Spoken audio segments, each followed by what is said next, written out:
And I will change the tone and way of presentation a little bit, in part because of where I work and the pressures and thoughts and difficulties around this as a subject matter. Contaminants of emerging concern are something that our agency is working on, and per and polyfluorinated substances fit squarely within that list. And there are differing offices all involved in thinking about this. Office of Research and Development, where I am working, has several lines of research, including air. Most of the air work is air source emission focused, measuring in stacks, on stacks. This would have been, or you will see in a bit, is a very tight connection to what Chris was just talking about. This is an analysis of existing refrigerated, stored, archived, however you want to say that, cloud water samples. I believe this has not been done before. I have not gone to deep dive literature search, but looking for these compounds in cloud waters is, if not unique, it is very uncommon. I am going to start much further back up the list and paint a broad brush picture for what are PFAS, and this is a agency publicly facing web page. The web address across the bottom. I can't say anything more than this. This is what PFAS are according to our agency. The legal definition across several offices is not finalized, is not fully worked through yet. I'll stop there before I get in trouble. These compounds can be found in an enormous number and types of places: clothing, food, water, in the air, etc. This is a very broad brush look at, or these contaminants of emerging concern are touching many, many receptors, many environmental compartments, possibly different routes of exposure, etc. These were designed, and they are fantastic super surfactants. Developed in the 1940s, they've been produced for years. The formulations have changed. They are persistent, they're bioaccumulative, they are slowly degrading. They are not permanent, as sometimes is misspoken or slightly mislabeled. The important part of these compounds, for those of you who are interested or thinking about doing this, is that many of the physical chemical parameters that we use to describe and predict and understand compounds are different from their non-fluorinated analogs. This is why they are designed and produced to be great surfactants, but the pKa and or the Henry's law constant of perfluorooctanoic acid is hugely different from octanoic acid. That many fluorines is hugely important in the chemistry, the molecular weight, etc. So from an agency perspective, or for an agency research perspective, we have been looking at a developing interest and understanding of air pathways. The first is one that has been in the common press, Parkersburg, West Virginia. A couple movies have been made about this, a lot of litigation. The important point is that these compounds have been found in surface soils, drinking water, across the Ohio River, and up hydrologic gradient from the facility, which indicates an air pathway. The published data on this by Jim Galloway out of Ohio State and several ORD colleagues, Mark Schreiner, Andy Lindstrom. The top right plot of distance versus a log of concentration. As you get further away from the facility, these concentrations go down. But if you look at water concentrations for PFAS or PFAS, PFOA, PFOS, those are notable concentrations, and I'm not going to get any closer to that policy realm. Next strong example is in West Deptford, New Jersey, and this is an odd result, very scientifically interesting, of a study that was designed for something entirely different, or related but different. New compounds were detected in soils in New Jersey, and I'll show you the plots in just a minute. Whole new class of them. The field study was aimed at, the state of New Jersey asked ORD to look at what proportion of the contamination of soils between two facilities that used to produce very similar surfactants, can we apportion, or could John Washington apportion these to how much came from which facility? And so this was the study design, the locations of the soil samples, the windrows. The important point to know now is that they operate under different intellectual property. So those surfactants that they're making are different. John Washington found that there's this whole class of monochloro, polyfluoro, polyether carboxylates with the number of ethyl versus propyl groups distinguishing a range of this group of compounds. The concentrations were centered for these compounds are centered around the intellectual property holder, the one North American production site for these compounds. And when you look at the top panel is the smallest, lightest weight compound, the 0-ethyl 1-propyl analog of that group.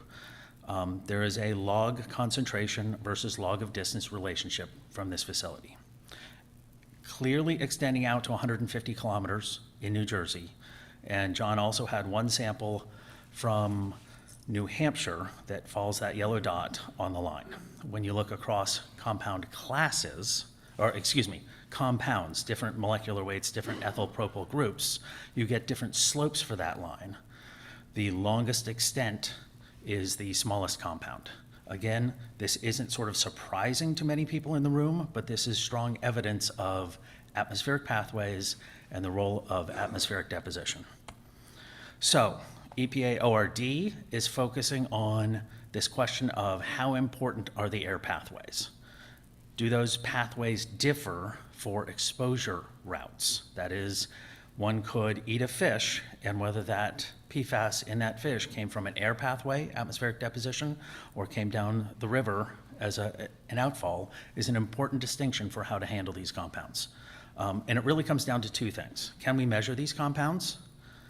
And in the various compartments, et cetera, and can we model those? And in order to understand how well we're modeling, we need to be able to measure them. So there's this cyclic, dependent sort of progress that needs to happen.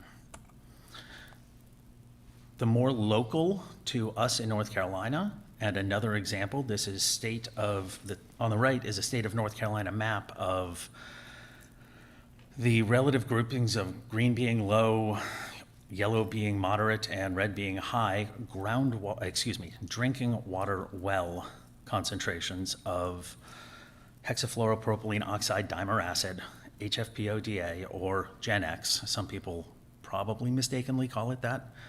The Gen X is a Gen X process of synthesis and not that one molecule. It's another example of these compounds found in the vicinity of the production facility, the one place in the country that this company synthesizes a very large quantity of these compounds or that process. And you can see that it's across the Cape Fear River. That is the facilities on the west side of the river, and the drinking water private well concentrations are high on both sides of the river and extend several kilometers.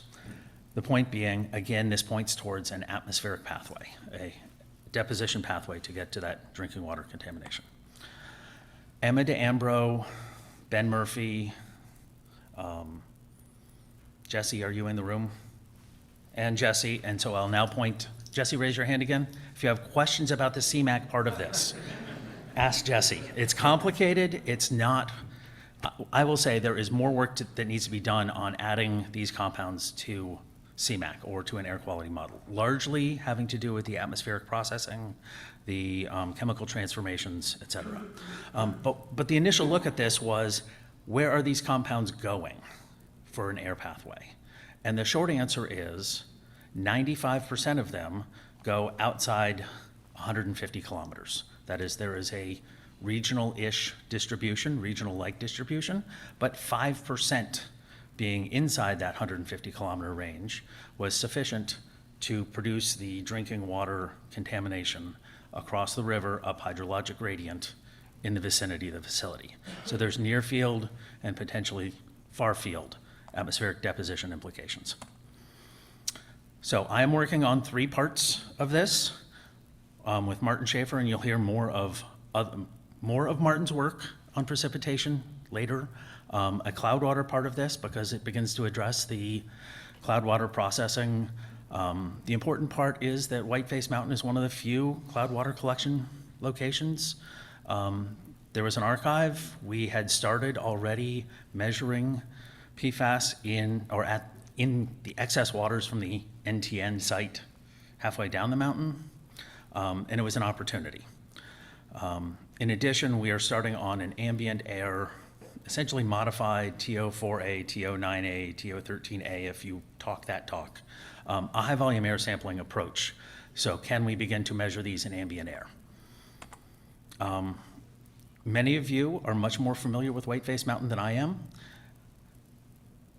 The chemical analysis of these samples was an LC-MS technique, isotope dilution, performed by the Wisconsin State Laboratory of Hygiene, very similar to the rainwater effort that Martin's been doing for several years. I would love to be able to present the actual concentrations, and we have a first set of 14 samples. I have not yet been able to get it through the data quality audit and review process internal to our organization, and that is particular with this set of compounds because it is a multi-office, multi-regulatory framework. So I now have 3 slides of where I would love to have been showing you some data. Would love to entertain questions or have Chris and Sarah Lance think about the implications thereof, etc. That is coming. I apologize for not getting it to that, but that's the nature of this piece. This is complicated. This is on the short list of being handled delicately and deliberately and with clear intent by the agency. For example, 2 weeks ago, today, 2 Thursdays ago, was the agency's first enforcement action for PFAS, which gives an indication of there are several things in the works.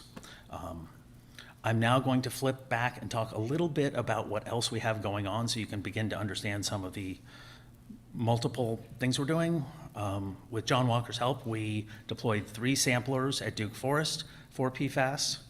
And with the intent being, it's one thing to measure compounds in any media, but it's more important to know how well we're measuring them.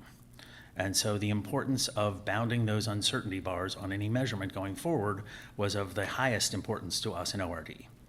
It's not the implications question, it's the can we measure these question. We started at the first 4 sites on the far East Coast, North Carolina, New Jersey at Washington's Crossing, which is within about 50 kilometers of West Deptford. Whiteface Mountain, and then Casco Bay, Maine. And we have added 3 more sites, 2 in Wisconsin in conjunction with the air sampling, 1 at the Kickapoo tribe of Indians of the Kickapoo Reservation of Kansas, if I said that right, in 2021. And this fall, by the end of this year, we're adding Grand Tetons National Park with Christy and Colleen's help, and the actual star in the upper left-hand corner is Denali National Park, and I just couldn't fit Alaska into the map.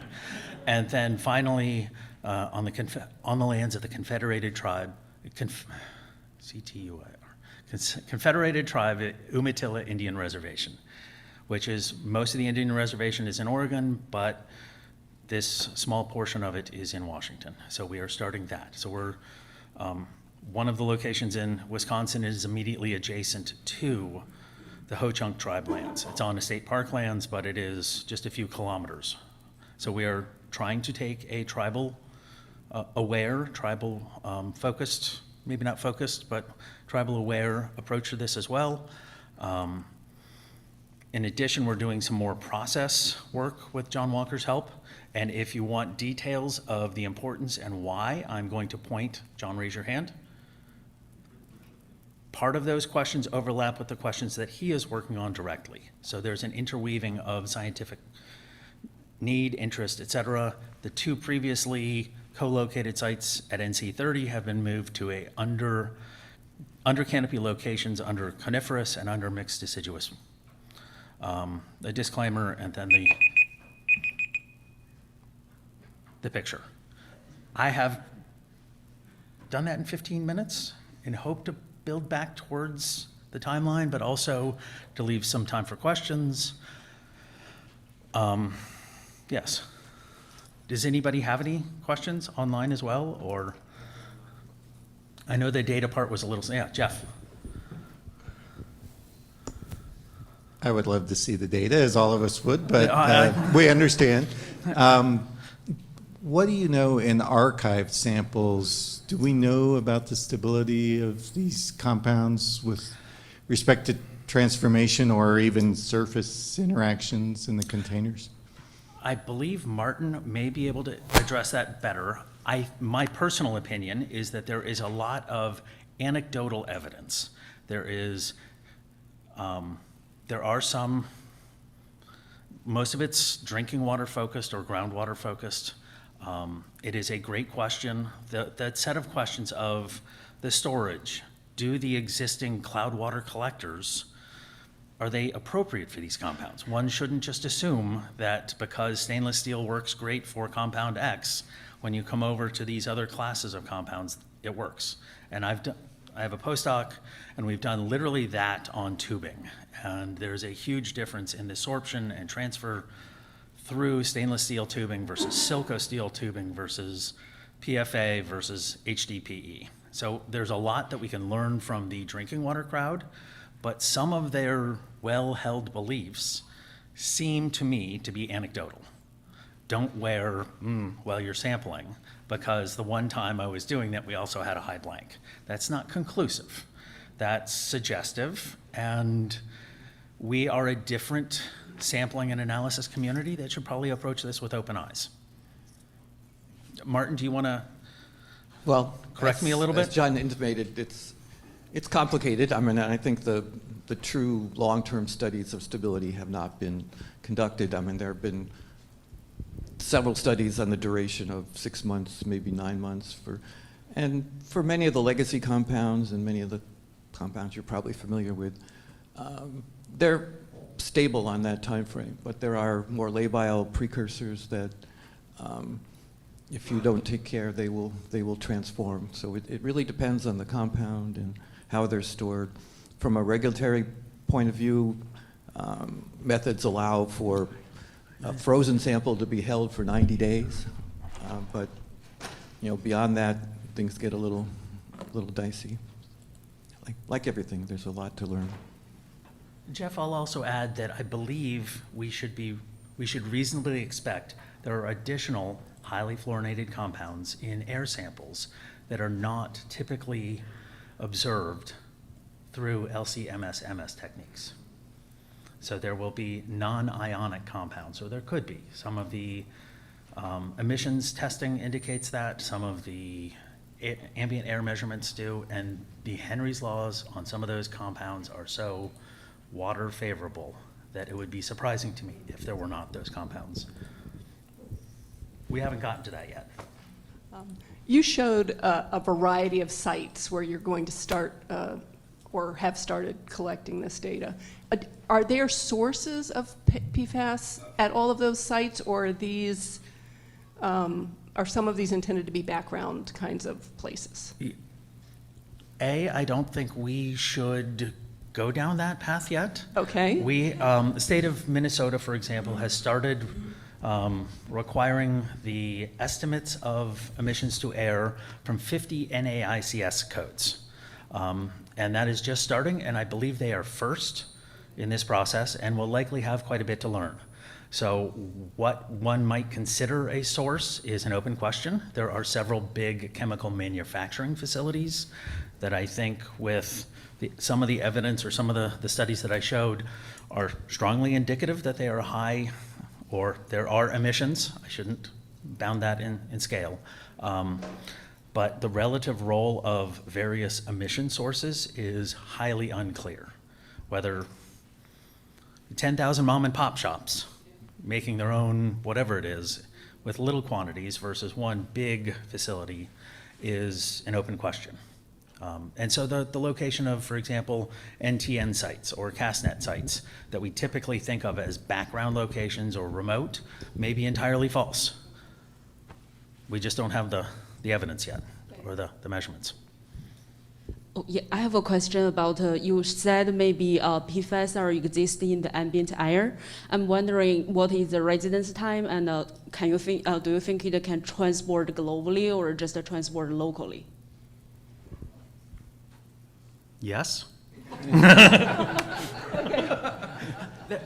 You stacked several important open questions. There is some evidence for each of those, and some of those questions are more relevant for other departments, agencies, states, and our agency is juggling a slightly different set of questions. For example, Canada has been working on this and the long-range transport question for years. And Tom Harner and Haley Hung have strong opinions and evidence for theirs, but that's not a lane I'm going to jump into today. From the University of Madison, Wisconsin, University of Wisconsin-Madison, excuse me. And I apologize. I am going to do what everybody else does. Pornopriya has a last name, and I am going to sidestep that difficult pronunciation. Is going to talk to us about black carbon and wet deposition in the NADP. Thank you so much.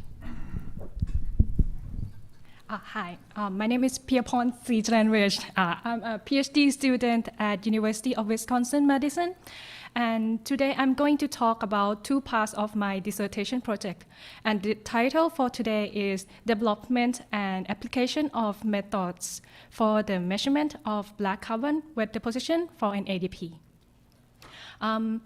Black carbon is a byproduct released from the incomplete combustion of carbon-containing materials. For example, fossil fuels, biomass, and waste.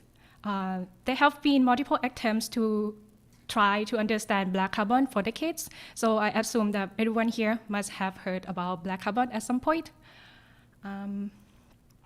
So today I will tell you why we need to learn more about black carbon wet deposition and the objectives of the study. Then I will tell you how we develop the methods to measure black carbon wet deposition for an ADP and what we can do with the developed method. Then finally, I will conclude the presentation today with the conclusions we have so far from our study. What motivated us to do this research? Every year, we know that we collectively release about 6 tetragrams of black carbon into the atmosphere, but we don't know how much it is removed from the atmosphere. So it is believed that wet deposition of black carbon accounts for about 70% of total black carbon deposition. And there are some wet deposition data available out there in the world, but unfortunately, all the existing data is now outdated, and there is no temporal and spatial information available. There is also no published long-term observation data available, but we need more data to understand black carbon wet deposition impacts on the climate and the ecosystems, especially for the aquatic systems. And we know that wet deposition samples from long-term and large-scale deposition monitoring networks like an ADP can be a useful resource to understand more about black carbon, but none of these monitoring networks has black carbon analysis implemented in their routine analysis yet. So before we talking about black carbon wet deposition, I would like to tell you some information about black carbon. As mentioned earlier, black carbon is released through incomplete combustion. The particles are graphitic nanoparticles containing more than 90% of elemental carbon. And we call it refractory black carbon because it can be heated up until 3,800 Kelvin. And the physical and chemical properties can be altered through the aging processes. The black carbon doesn't like being alone, so they love to stick to each other and become like a blob, coated with the other aerosols like sulfate and nitrate. And it can be coated during their long-range transport. Like other aerosols, black carbon can be removed from the air through two pathways, a wet and dry deposition, but we are focusing on wet deposition because it accounts for about 70% of atmospheric black carbon removals. And there are two routes. The first route is through in-cloud scavenging, which is the main path. It can remove approximately 75% of black carbon containing particles in the air. It is very effective for removing fully coated or fully aged black carbon particles. The second route is through below cloud scavenging. It accounts for about 10% of the total black carbon wet removals, and it is very effective for removing freshly emitted or partially coated particles. And this is how we analyze black carbon. We measure black carbon concentration using single particle intracavity laser induced incandescence, or SP2. Basically, we heat the particles to their incandescence point at 3,800 Kelvin, and we detect light emitted from the particles. In our study, we use aqueous fluorine soot standards as our black carbon concentration standards, and the detection limit is about 30 part per trillion. This is the photo of the setup of SP2. First, we nebulize the samples, let the sample go through the hot zone to vaporize the water molecules, and then they pass through the cold zone, which condense the hot vapor into water to separate black carbon particles from the wet deposition samples. And finally, the dry aerosol black carbon can go to the SP2 unit. While we were developing the methods, we did some method validations to make sure that our methods were good and give us accurate data sets. We checked for the contamination potential from our sample collection supplies, and we found no significant contamination from our supplies. Next, we investigated sampler variability using side-by-side studies, and we found less than 11% variability between 3 samplers deployed at the same site. We also did experiments to study the loss of black carbon to sample collection containers, and we found less than 15% loss over 1 week in the containers.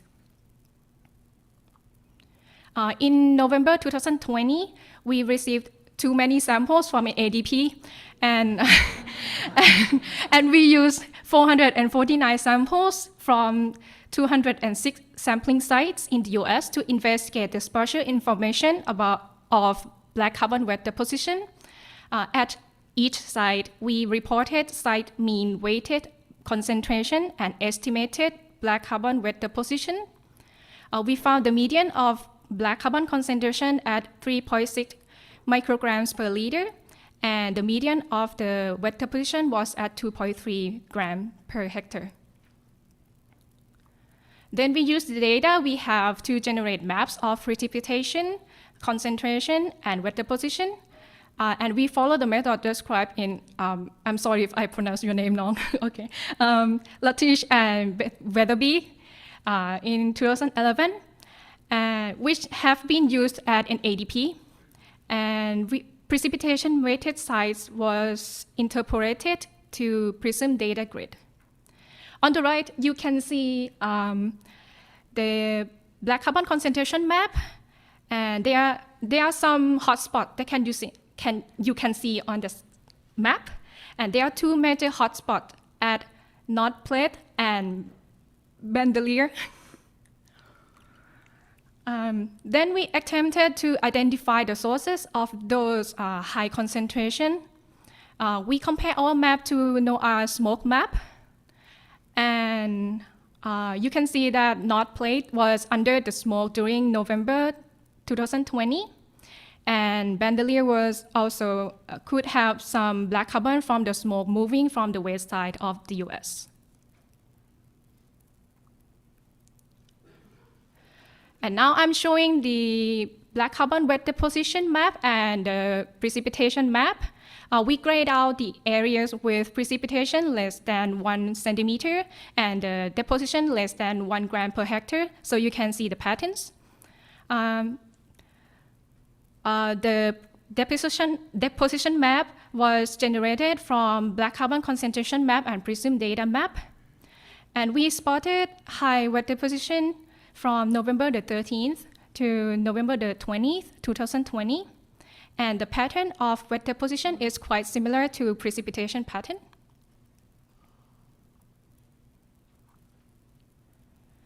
And then we compare the wet deposition map with the smoke map from earlier. You can see the overlaps in the US map's upper left corner. And the high wet deposition in the central US kind of overlaps with many smoke plumes in the central US that move up to New York direction.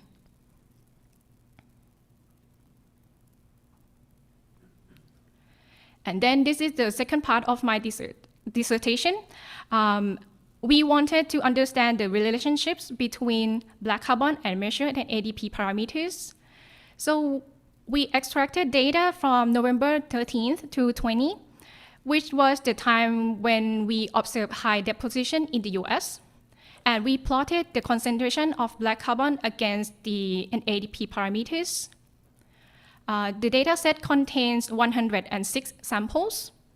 We found strong correlations between nitrate, sulfate, ammonium, and we didn't see any clear correlation with phosphate.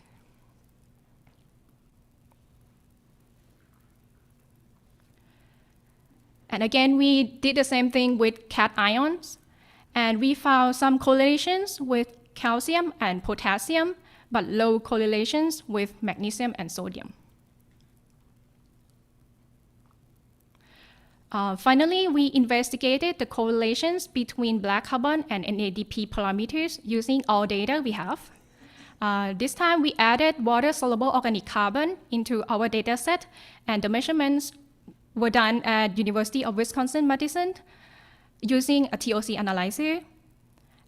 And we found strong correlations with nitrate, ammonium, water-soluble organic carbon, sulfate, and calcium ions. We anticipated that this might indicate the association of wildfire incidents in many states in November 2020. So in conclusion, we developed the measurement methods for black carbon wet deposition monitoring using wet deposition samples from an NADP. The methods are practical for long-term and large-scale monitoring because it can be implemented into an NADP as an add-on analysis. It gives us high-quality data with spatial information, and I believe that this is the largest data set of black carbon wet deposition available at this moment. From the study, we observed high black carbon wet deposition in the central US, consistent with wildfire incidents in November 2020 and confirmed by the strong correlation with nitrate, ammonium, water-soluble organic carbon, sulfate, and calcium ion. About the future studies, we would suggest long-term observation of black carbon wet deposition in the US because we only conducted 1 month observation after the wildfire season. So the results could look different if we were to conduct the observation for at least 1 whole year. In the third part of my dissertation, I'm using sub-event sampling technique to learn more about black carbon wet deposition. My colleagues and I are currently investigating black carbon wet deposition using sub-event samples to see how different types of precipitation event may affect the wet deposition. And We also have ongoing project with an NADP to implement the black carbon deposition method into an NADP. And lastly, we might add organic acid into our study also. Lastly, I would like to thank these people in the slide for helping me and us with the project. Special thanks to staff at Wisconsin State Laboratory of Hygiene and NADP for their samples and their time. We design and conduct the experiments during the pandemic. These projects, everything in this project would not be possible without them. Thank you so much.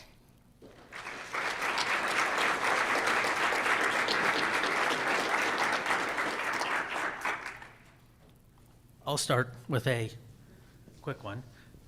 Do you anticipate that black carbon is, or the processing of black carbon to get it in rainwater is a cloud process or an undercloud process? And what are your thoughts on that?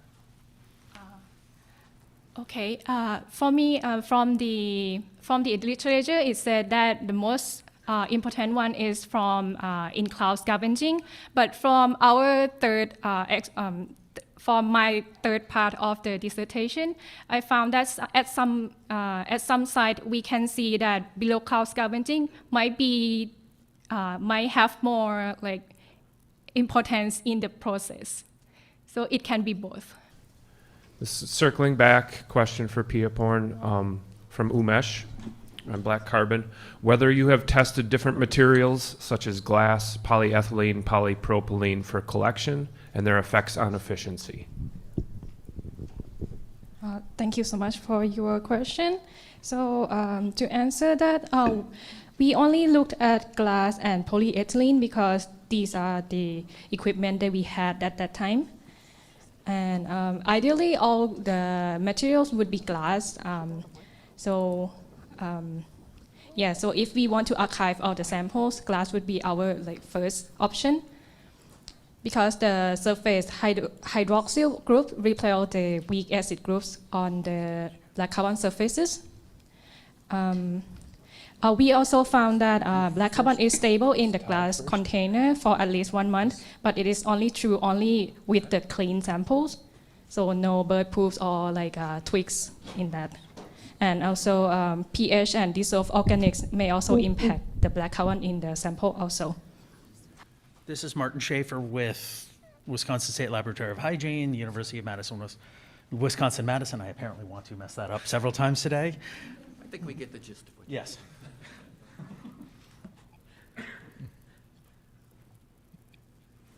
Thank you all for listening to my talk and a continuing series of talks on PFAS and atmospheric deposition. It's not a conspiracy between John and myself, but I'm not going to show too much data. I'm going to focus on more the background and how we think PFAS is being processed in the atmosphere. And if there's time left over, I'll show you some data. But I did present a lot of data in the kind of the gut sessions early on in this meeting. So a little bit of an outline, a little bit on PFAS cycling in general, and then something more information on the significance of atmospheric deposition in terms of PFAS. Maybe a couple slides on the integration with NADP, and then if there's some time, I'll show some data. So this is my kind of pictorial of what we think is happening with PFAS in the atmosphere. It's not totally original, but I think I captured many of the processes that I think are important. So if we start from the left, we have fugitive emissions from tens of thousands of what we might call point sources, including manufacturers and primary users of PFAS. These releases from these can be aerosol associated, but most of them are fairly volatile, and many are maybe what we would consider non-ionic, and many of them precursors. But we also have aerosol injection, introducing some of the ionic forms into the atmosphere, and then we have a whole cadre of diffuse sources, which could include wastewater treatment facilities from their oxidation basins, from land-applied biosolids in fields, landfills. They're just a potential endless number of diffuse sources of PFAS that you might volatilize some of the more volatile components into the atmosphere. And unlike some of the, well, maybe similar to some of the reactive chemistry of some of the anions and cations that you may be familiar with, there's a likely very strong transformation pathway that happens during transport in the atmosphere. And many studies have now documented that this transformation in the atmosphere during long-range transport can represent maybe the dominant mechanism for many species occurring in the Arctic, and I'll get back to that in a second. So there's both below cloud and within cloud processing, oxidative transformation during that long-range transport, and then wet and dry deposition of those compounds. Also contributing to that atmospheric load is an increasingly recognized mechanism of sea spray injection into the atmosphere. And that, while we thought the Antarctic and Arctic loads were kind of primarily dominated by wet deposition, there's now an increasing recognition that there could be some contribution from this return by sea spray. Quickly moving on, Puriporn mentioned this, but I think it's important to recognize that there's emerging information on the importance of both of these pathways below and within cloud processing of PFAS. And it's really fascinating the within cloud processing that could potentially happen with PFAS. PFAS it really loves the interface between air and a particle. And there's just the partitioning is just amazingly strong between not just water, but for ice crystals and some other nucleation, condensation nuclei. And that results in an incredible enhancement of the concentration of PFAS in many of these cloud droplets. And when that's, at that surface, then there's a heterogeneous transformation chemistry that can go on that transform some of these precursors, the more volatile compounds, into many of the legacy compounds that we're concerned about. But there's also a below cloud transformation pathway, a more gas phase, and there's also aerosol-associated PFAS in the atmosphere, and that can be rained out. And that scavenging is, at least at this point, considered to be the dominant mechanism for PFAS removal. But there's a lot of new information that's coming out in this regard. One of the primary compounds that we're seeing in the atmosphere is a fluorotelomere alcohol. This can be 70–80% of the total burden in the air, and about 25. There's been models that have showed that about 25% of that is deposited as some of these perfluoroalkyl acids that we're really, really concerned about. So, moving on, I'll touch on each one of these processes in a little bit. I just get back to this below cloud processing versus within cloud processing. This is a plot moving from left to right of the slicing, given a one rainfall event, slicing it in terms of the first millimeter, the second millimeter, the third millimeter, the fourth millimeter, as a way to get at the scavenging and below cloud processing. So the higher concentrations in the first millimeter precipitation event suggest that, and much lower concentrations as we get further into the rain event, suggest that the rain is scavenging PFAS from the atmosphere in a below cloud manner. And our data, we have some data, it's not quite as elegant as this, and we'll have a lot more of it in the future, but the graph on the right shows just precipitation amount versus the sum of the PFAS compounds. And there is a general trend that would support this below cloud processing. And we've published this data in a recent publication. Just a few more things about what we might think control the PFAS concentrations in the atmosphere, or in the rain deposition. Obviously the air concentrations are going to be important. In terms of and critically important are the source speciation and phase distribution, is determined by a lot of the different properties of the thousands of different PFAS compounds. Cloud processing, transport, temperature is a big factor. There's data coming out on effective temperature, and obviously the precipitation amount and duration, as I just discussed in the scavenging. Let's see, how am I doing on time? I'm going to just also highlight the fact that much of the the air is dominated by more of these neutral compounds. These are these fluorotelomere alcohols, fluorotelomere acrylates, FOSes. Many of these are dominated by gas phase, and they're volatile. And it's these compounds that undergo a long-range atmospheric transport and contribute to the wide distribution of PFAS across the globe.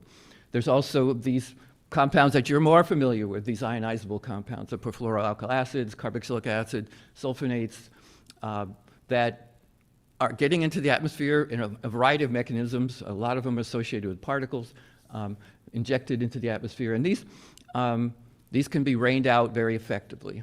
I think I'll just move on. So just a little bit highlighting some of these atmospheric transformations that we, both in experimentally laboratory settings and in increasingly number of field studies, have documented as occurring. These fluorotelomere alcohols can be transformed to fluorotelomere aldehydes, to fluorotelomere carboxylic acids, and there's an unsaturated carboxylic acid in the middle there, ultimately winding up as these compounds that we're most familiar with, like PFOA and PFOS, and in this case, the perfluoryl carboxylic acids. And there's also a similar mechanism for formation of perfluorosulfonic acids and from some of these alkylamines. And then there's also some of these compounds called DIPAPs, the phosphate acid esters, and they also can be transformed. And unfortunately, some of our CFC replacements can be transformed into some very short chain compounds, the trifluoroacetic acid and perfluorobutanoic acid. And that's actually recognized now as one of a major mechanism for formation of these very short chain PFAs. I also want to mention that we can only characterize about maybe 40 or so compounds in quantitatively sense, and then if there are ways that we can force the oxidation, like some of these mechanisms, to help us understand the pool of these transformable compounds, and it's this so-called top assay. But when we apply that to precipitation, we can get an estimate of what the pool of PFAS that what might be available to ultimately form some of these compounds that we might be more concerned about. And a couple of folks have done that. We're in the process of doing that, and that can be, those pool of precursors can be very, very significant. I mean, it can be double or triple what we actually measure, are able to measure in our targeted assays. Let's see, what do I got? Am I going to get the data? Maybe not. So I'll switch now to evidence of large-scale regional cycles, and it's a lot of information on here. I just don't want to. I won't belabor it, and if you want to know, I can give you any of these references, and I'll talk in detail about it. But there are, in regions where there's very unlikely other sources of PFAS, we find significant levels of PFAS in air, snow, remote glaciers, oceans with, just obviously nowhere near tributary inputs. And these are both modeled and the modeling suggests, the modeling can support the fact that the atmospheric transport to these remote regions is the primary mechanism supporting these concentrations and fluxes. So I think it's clear that this long-range transport and oxidative transformation in the atmosphere is a dominant mechanism for these remote regions, and there's not really any reason to suspect that that's not the case for more temperate latitudes. There's been a study of the sources of PFAS to the Great Lakes, and including Lake Superior, and we, as you may have heard earlier this week when I talked about this in more detail, we're conducting a follow-up study to this, but there's been estimates of mass balance, so to speak, for Lake Superior, and that study conducted by Scott suggests that the wet deposition can be, third to a half of the deposition of these compounds to Lake Superior, and that's not just restricted to Lake Superior, which you might consider that be a more likely spot given its remoteness from any, quote, point source, but it's also the case in the Baltic. A study by Filipovic suggests that, for a range of compounds, again, the atmospheric deposition of PFAS can be extremely important. And this is even more astounding given the range of potential sources at least in the Northern Europe, Southern Baltic region here. So I spent some time culling the literature and kind of summarizing some of the levels of PFAS that have been looked at in precipitation, and I kind of restricted it to some of the more recent studies that have been conducted, and where there was a very good quality assurance and where we could actually get at the primary data. It's incredibly, the Chinese scientists have done an incredible amount of work in this area, and much of it in the urban areas, but also in some rural areas. There's been very little work in the U.S., and as John indicated, and we're trying to rectify that over the next year or two. Europe, the studies have been fairly minimal too, so I just synthesized some of it here, and on the left axis you can see the concentrations that have been measured. If you go near a known point source, they can be much higher, but this is kind of just urban ambient atmosphere, not fence line work near a source. So, but we're, some of the urban areas, I should mention that the red bar is PFOA plus PFOS. The green bar is everything else that was measured in that study. And obviously, a point here is that PFOA and PFOS, despite their voluntary phase out more than a decade ago, are still extremely important in the precipitation samples that we're seeing. And you can see concentrations, upwards of 10 to 20 nanograms per liter, and some of those samples moving down to the Arctic regions where we're in the low nanograms per liter or sub nanograms per liter. What hadn't been done before is a kind of a synthesis of actual fluxes in terms of ecosystem impacts and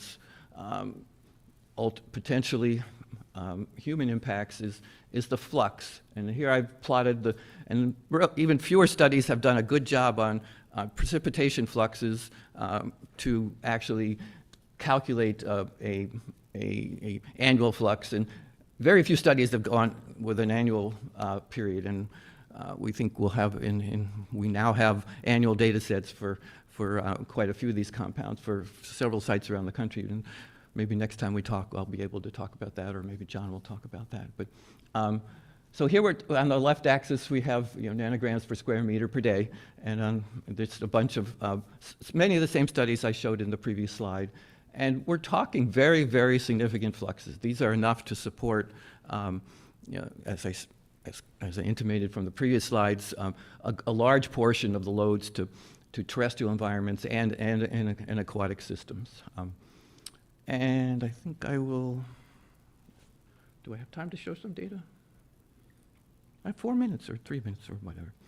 So I think, maybe not necessarily to sum up, but to further emphasize the significance of wet deposition to PFAS cycling is that, as stated by a recent paper by Ian Cousins, and his basic conclusion was because of the persistence of these compounds, because of their widespread distribution, because of their involvement in the various hydrologic cycles, that the levels of PFAS in precipitation will be a continuing problem for a very long time. Maybe a bit of pessimistic view, but that's maybe something that we're faced with. But I think there's positive news, and we can talk about that later. But if you compare the levels in precipitation to many of the the action levels, whether they be health advisories or whether they be official water quality limits, that the rainwater concentrations can be higher than that. So you can play that however you wish, and I won't take it too much further, but that presents an issue in terms of, certainly from a regulatory point of view, but also likely a human health impact. So these are some of the questions that the studies that we are currently conducting are trying to address, and I think John mentioned some of these too, but we've had several studies now over the years, and we hope to continue this for quite a bit to help understand some of these questions. Can we kind of parse out the source, emission sources from a point regional and global scale? Can we parse out the contribution from secondary processing versus primary sources? Is source reconciliation possible from fingerprints? Fingerprints meaning we can look at a distribution of PFAS compounds, and does a source have a particular distribution of compounds that will allow us to do kind of a traditional source apportionment or some kind of principal components analysis that would tease that out. Really important is assessment of uncertainties. We need to report the data with some estimate of uncertainty so that we can better understand what we do and don't understand, and where we can improve the methodologies. Cloud chemistry is, I think, that within cloud processing is extremely important, and how that's contributing to versus the more gas phase reactions in the atmosphere, how that's contributing to the transformation long term is really important. We don't know really how much of what we're able to quantify, what that represents of the total PFAS, and there are many compounds that we're not really actually doing very well on in terms of quantifying them. There are methods, but like for C2s, C3s, the fluorotelomere alcohols, the neutral compounds, we really need to make more effort there. Dry dep, although it's been measured in a few studies, is and generally shown to be a smaller contribution than wet dep, still needs to be addressed, and we have studies ongoing that will help us there. And then clearly we need to build both the primary and a reactive component into CMAC models to help us understand deposition. So I think, am I out of time? Yes, I am out of time. So I'm going to stop there. I have lots of data I could show, but I mean, maybe I just say that we've spent the last couple years working on NADP, working within NADP and with EPA, with Wisconsin DNR, with a whole bunch of folks developing a method for making PFAS measurements using the NADP infrastructure, and we think we have a robust protocol that we can port to a whole range of different studies, and I think ultimately that will allow us to use this infrastructure to get a kind of a nationwide look at PFAS deposition and give us some estimates of what are the factors of resulting in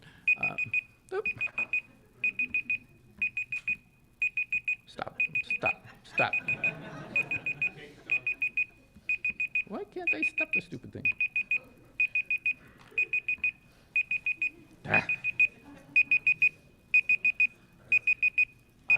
I will jump up and ask, Yes. Are there any questions for Mark? Yes. It's not stopping. No. Okay, There's one question coming. sorry. Really nice talk. It's interesting to see that the chemical processing of the PFOAs follows a very similar pathway as other VOCs that would be emitted in the atmosphere, oxidize into an aldehyde, into a carboxylic acid. So it's interesting there's similar parallels there. Are you aware of anyone who's done studies with the impacts of NOx on this? Are you going to see our remote regions processing of PFOAs? Is that going to be different than, say, in an urban area? And is NOx going to impact which pathway it goes down? I think you'll likely ultimately need to build in many of these other reactive gases into the PFAS models.